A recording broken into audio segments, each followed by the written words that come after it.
Bonjour à tous, bonjour Rachida Dati. Bonjour. Pour une fois, on ne va pas commencer par la déchéance de nationalité, mais par la guerre qui sévit, qui fait rage en Syrie. La ville d'Alep est encerclée par les forces de Bachar el-Assad et par les Russes. Il y a 35 000 réfugiés à la frontière turque. Vous êtes députée européenne. Qu'est-ce qu'elle fait l'Europe? Elle regarde passer les trains? C'est une tragédie humaine et humanitaire sans précédent. C'est le plus grand mouvement de population depuis la Deuxième Guerre mondiale et c'est le plus grand mouvement de population d'un continent à un autre depuis la Première Guerre mondiale. Et c'est vrai que l'Europe, on a fait des annonces. Le contrôle aux frontières extérieures de l'Union européenne, la création de hotspots, qui sont des lieux où on étudie les situations des migrants qui arrivent. Tout ça, en fait, Qui sont très bricolés aujourd'hui. Ah non, mais c'est totalement du bricolage. On a dit qu'on mettrait des gardes-frontières, qu'on allait augmenter les moyens de Frontex, ce qui est le cas, mais pour la mise en place, ça n'est pas encore la réalité. Et aujourd'hui, c'est vrai qu'on fait des réunions, mais la réalité, elle est là. Il y a une guerre en Syrie. Il y a un afflux de réfugiés. On a eu plus d'1 million 100 ou 200 000, ou plus d'1,5 million de migrants qui sont arrivés sur le territoire de l'Union européenne. Depuis le mois de janvier, je ne vous parle même pas des morts, des disparus, c'est en continu et c'est tous les jours. Depuis le mois de janvier, c'est effectivement l'hécatombe.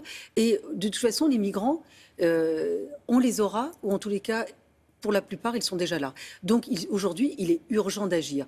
Et est-ce qu'on a tout essayé? Non, on n'a pas tout essayé. Aujourd'hui, on a la Russie qui est effectivement sur le terrain. On voit comment d'ailleurs Bachar el-Assad reconquiert des villes et des territoires, mais grâce à l'aide effectivement de la Russie, mais aussi de l'Iran. Et on ne peut pas laisser quand même une population qui est en train effectivement de mourir sous les bombes, notamment des Russes et de la coalition, il faut dire la vérité. D'un côté, il y a les Occidentaux, de l'autre, oui, il y a les Russes et les Iraniens. Est-ce que la France a un rôle à jouer? Elle a un rôle à jouer, c'est de mettre tout le monde autour de la table. Vous savez, les migrants qui sont arrivés... Bachar el-Assad. La Turquie, elle a déjà 2 millions de réfugiés sur son territoire. Je ne vous parle pas du Liban et de la Jordanie. Nous avons un afflux, un exode sans précédent. Là, nous avons, parce que la Turquie a fermé les frontières, parce qu'il y a un autre afflux qui arrive depuis le bombardement d'Alep, et nous avons eu un afflux de migrants important, de gens qui avaient un peu de moyens pour pouvoir fuir. Ils fuyaient avec les moyens qu'ils avaient. Certains payaient des passeurs. Aujourd'hui, on a un afflux de migrants, ceux qui n'ont plus de maison, qui fuient les bombes, qui fuient la mort. Et on ne fait rien. Vous savez, moi, sans vouloir comparer, mais c'est quand même comparable. Vous vous souvenez, le conflit en ex-Yougoslavie entre la Bosnie, la Serbie, enfin, à ce moment-là, nous avons eu les accords, ce qu'on appelait les accords de Dayton. Qui on avait mis à la table? On avait mis Milosevic, qui a répondu, il est mort pendant son procès, mais il avait été rattrapé par la justice internationale. Donc aujourd'hui, est-ce qu'on doit se passer de mettre à la même table les Russes et Bachar el-Assad? Je crois qu'aujourd'hui, on ne peut plus s'en passer. Même si Bachar el-Assad a utilisé l'arme chimique oui, mais aujourd'hui, contre son peuple. Vous savez ce qui se passe en Syrie? Il n'y a plus de Syrie d'abord. Et on laisse quoi? On laisse mourir tout un peuple, on laisse effectivement ce mouvement de population arriver en Europe. On n'y échappera pas, c'est une réalité.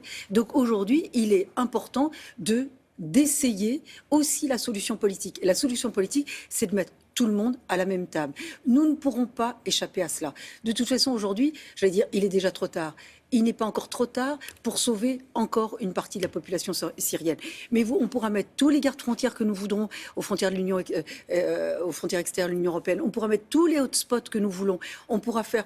D'abord, on a annoncé des fonds pour aider la Turquie à l'accueil des réfugiés. On n'a pas encore débloqué les fonds. J'ai vu hier Mme Merkel qui a rencontré le Premier ministre turc. Que faisons-nous? Qu'attendons-nous? C'est une tragédie qui nous arrive. Autant la maîtriser, autant l'anticiper, et notamment par une solution politique. De toute façon, vous pourrez entendre toutes les mesures, toutes les annonces que l'Europe fera. Si nous n'avons pas cette solution politique, nous n'y arriverons pas. Aujourd'hui, ce qui se passe en Syrie, c'est une extermination d'une population syrienne. Et évidemment, ceux qui peuvent échapper échappent à cette tragédie et cette barbarie. Et ceux qui ne peuvent pas mourront sous les bombes. En attendant, beaucoup arrivent dans la jungle de Calais. Qu'est-ce qu'on fait? Ça rejoint ce que je viens de vous dire. Le sujet, c'est pas de traiter les conséquences, c'est de traiter la cause. Et nous n'avons pas encore essayé de traiter la cause, notamment en mettant tout le monde autour de la table, y compris Assad. Nous ne pourrons pas y échapper. Et ça ne veut pas dire qu'il ne sera pas poursuivi par la justice internationale. Nous avons des précédents dans l'histoire. Il serait aujourd'hui d'avoir des chefs d'État à la hauteur pour pouvoir prendre cette initiative. Aujourd'hui, ce qui se passe en Syrie, nous en paierons très cher les conséquences si nous ne trouvons pas aussi une solution politique. Le sujet est très différent. La déchéance de nationalité, la droite était pour. Aujourd'hui, elle est divisée. Pour quelle raison? Quand on a été pour, c'est vrai, en 2010-2011, moi j'avais effectivement exprimé à l'époque mes réserves, pour ne pas dire mon refus que la déchéance de la nationalité soit inscrite dans la Constitution. Le principe de la déchéance de la nationalité, ça existe déjà. Il suffisait d'amender la loi sans passer par la Constitution. La Constitution, c'est la loi fondamentale de notre pays qui organise le fonctionnement de notre pays, Donc ses vous institutions. ne l'auriez pas voté? Ah oui, moi je l'avais dit à l'époque déjà, pas dans la Constitution. Dans la loi, on pourrait le faire, il suffit d'amender la loi. La preuve, c'est que nous avons un débat parlementaire, un débat législatif. Donc est-ce qu'on a besoin de mettre un principe discriminant qui, effectivement, franchement,